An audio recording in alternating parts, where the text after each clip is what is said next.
Момент е да разговараме за околностите како настанало тоа. И можеме да збориме, ако констатираме, ако се согласиме дека имало напад врз човек, го тргаме, тука има одговорност на некого. Второ, зошто било тоа? И обратно. Дали биле доволно испровоцирани пратениците на СДС за да си дозволат да нападнат човек?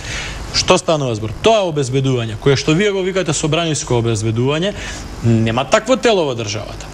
Тоа е дел од 6-та управа во Министерството за внатрешни работи, според моите скромни познавања. Истата таа служба во Министерството за внатрешни работи се грижи за личното обезбедување на председателот на државата, на премиерот, на поранешниот председател. Многу е различно, господин. Според различни законски основи. Видете, обезбедувањето на поранешниот председател на Република Македонија, вашиот сегашен председател на Социјалдемократскиот сојуз, се припадници на 6-та управа. И тие верувам дека влегуваат во просториите на СДСМ редовно кога влегува и вашиот председател. Ама тоа не значи дека МВР прави упад. Слушајте, не е тоа Социјалдемократскиот сојуз директно. Што нас не боли во целата оваа ситуација како пратеници Прво, законот за собрание не е обичен закон. Тој беше една од трите одредници која постави Европската унија минатата година во јули, вие самите кажавте, значи пред малку кога разговаравме, значи тоа беше една од работите зашто го добивме позитивниот извештај. Социјалдемократскиот сојуз и покрај големиот број на забелешки, по трите закони што ги имаш, бланко ги поддржа сите тие закони, за да добиеме позитивен извештај и покажавме интерес, значи за земјата, за граѓаните. Сега се случува да оној закон кој сме го имале како одредница, кој сме го донеле, некој си наоѓа за право да го прекрши. Затоа бараме анкетната комисија да се формира. И тука не има една разлика во она што го кажувате, само да ви кажам. Значи тоа има разлика. Собраниското обезбедување се луѓе во костим, значи со легитимација, со беч од Собранието на Република Македонија, каде што пишува, се случи каде што пишува и претходно, каде што пишува собраниско обезбедување.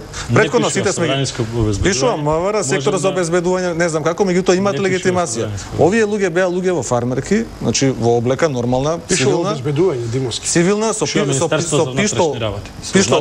пиштол. Јас пред да доаѓам на емисијата, еден од луѓето замолив да видам. Меѓутоа ова е различно.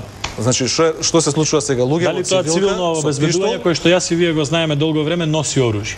Значи тоа јас ви гарантирам дека носи. Тоа е обезбедување на собранието кое е легитимирано. Ова се луѓе кои ние не ги познаваме.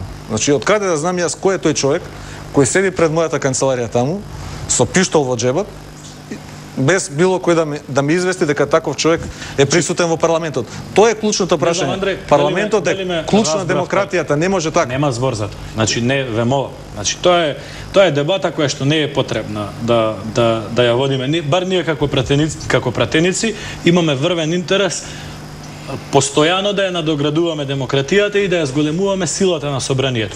Нормално дека има општествени сили кои што поинаку размислуваат од тоа што меѓутоа ние во собранието мислам дека не размислуваме. Суштината на вашата погрешна теза, јас ве разбирам, знам дека е грд настан и знам дека неколку луѓе испровоцирале настан кој што можеби како афектна состојба и така натака и така натака. Меѓутоа фактот е дека членот 43 од законот за собрание го има во деловниците назад 30-40 години и никогаш реално не влегол во ефективна примена.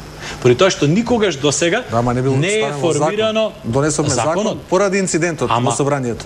Поради инцидентот господин Петров, значи законот и деловниците претходно, пошто се идентични, посебно во овие демократи. Овој беше одредница од Европската унија која да се докаже. Значи ве молам, имплицираат создавање на посебна служба која што ќе биде автономна. Нешто слично како парламентарниот институт. За парламентарниот институт најдовме сила 100 пати, преговаравме, се договаравме, па како да се вработуваат луѓето во парламентарниот институт, како да заштитиме да не бидат партиски војници, да бидат независни, како да работат за сите пратенички групи и така натака и тука постигнавме заеднички успех. И несомнено и нашата координаторка и председателот на собранието Велјановски 100 пати имаат кажано дека тоа е плод на заеднички договор. Меѓутоа е факт дека ние тој член 43 во некоја смисла досега го немаме операционализирано, не постои посебно собраниско обезбедување. И тие луѓе што влегле, според она што го видовме на телевизија, и тие луѓе што се внатре се дел од иста служба, 6-та управа Значи која што е задолжена за обезбедување на имоти и лица. Дозволете сега вашиот председател на партијата има обезбедување од таа шеста управа. Тие луѓе влегуваат во просториите на СДСМ секој ден. Може да кажам јас нешто. Може, со таа разлика што морам уште и јас да учествувам на одреден начин, бидејќи сум долгогодишен проследуваш на настаните. Знаете што? Може да се од иста служба, но важни одделни правилници или законски овластувања имаат обезбедувањето на премиерот, обезбедувањето на шефот на државата, обезбедувањето во собранието. Ево, правилникот на собранието и прочитам. Не, ние сега правиме мове дека иста служба. Таа е иста служба во генерирањето на кадри, но различни модели на однесување се. Затоа веројатно Министерството за внатрешни може да ви да се искажам. Прво, јас воопшто не се сложувам. Значи да полицијата има толку широк мандат да може како сака таа луѓето да се ги префрла од едно до друго место, а особено кога се работи за собранието на Македонија, која е законодавна власт и која е задолжено по уставот да ја контролира извршната власт.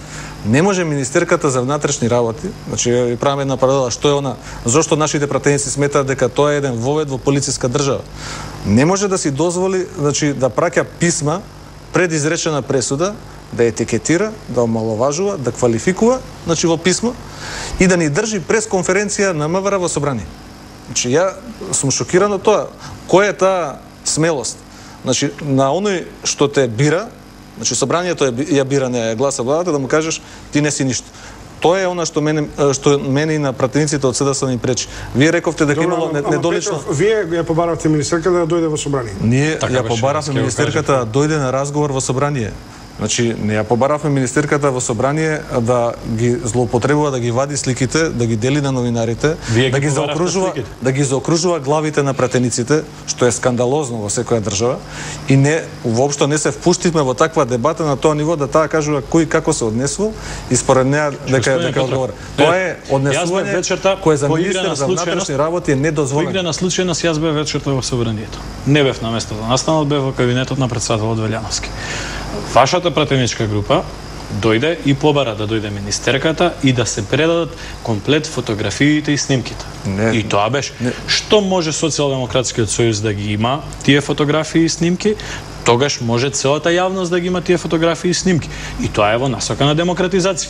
Дали министерката дала изјава во ходникот во собрание или дала изјава пратеничката група на Социјалдемократскиот сојуз и Нова социјалдемократска партија. Дали министерката дала изјава внатре во собрание или пред зградата на собрание, на крај на криштата е ирелевантно за суштината. Символиката е голема, господине. Немаше да ги имаме овие дебати да не се случеше инцидентот. Ако ми дозволите, чом сосема накратко. Правилник за внатрешниот ред на собранието на Република Македонија. Член 3 вика: одржувањето на редот во зградата на собранието и во просториите во кои работи собранието го обезбедува посебна служба, која за жал се уште не постои. Вториот став вика: освен во случаите утврдени во член 5 на овој правилник, овластени и така натаму.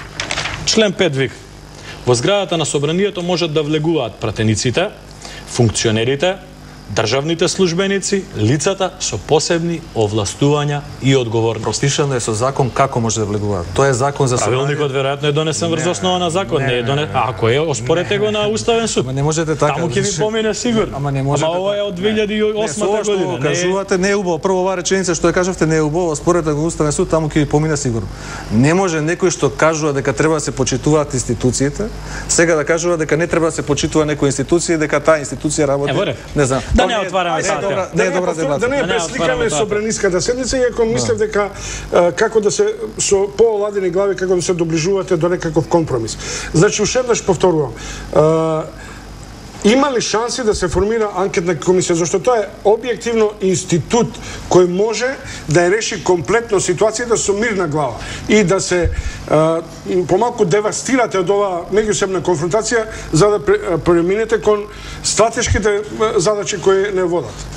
Ние со самото тоа што наша беше иницијативата, значи уште првиот ден работен после инцидентот излеговме со иницијатива за анкетна комисија. После нас излегоа сите други. Значи во таа иницијатива ние бараме да се утврдат сите околности околу инцидентот. Нашиот впечаток како пратеничка група е дека членот 43 е причината за сето она што се случува понатаму, значи кршењето на законот довело до одреден инцидент.